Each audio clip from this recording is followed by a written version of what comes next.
నమస్తే అండి. మొన్న ఉండవల్లి అరుణ్ కుమార్ గారు జగన్మోహన్ రెడ్డి గారికి మళ్ళీ బూస్టప్ ఇచ్చే పనిలో పడ్డారండి.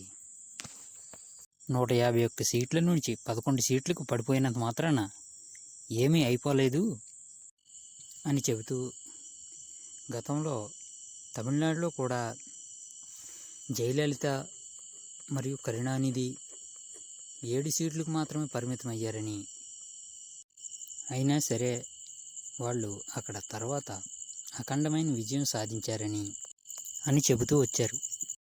కాబట్టి నువ్వు కూడా వెళ్ళి పోరాడు, అసెంబ్లీకి వెళ్ళి పాత స్నేహితులను కలుసుకో.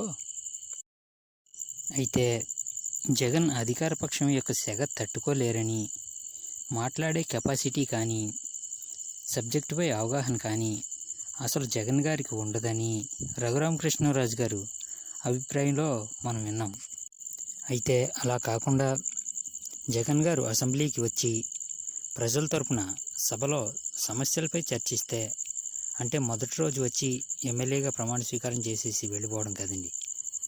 ప్రతి సెషన్లో పాల్గొని ప్రజల తరపున పోరాడితే జగన్ గారిని కొంతవరకు పార్టీ నిలబెడతారు అని అనుకోవచ్చు.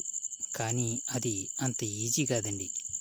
ఎందుకంటే గతంలో టీడీపీ వాళ్ళకి ఎదురైన అవమానాలు, ఇబ్బందులను దృష్టిలో పెట్టుకుని ముఖ్యంగా రఘురామకృష్ణరాజు గారికి సభాపతి హోదా వస్తుందని అక్కడక్కడ వైరల్ అవుతుంది.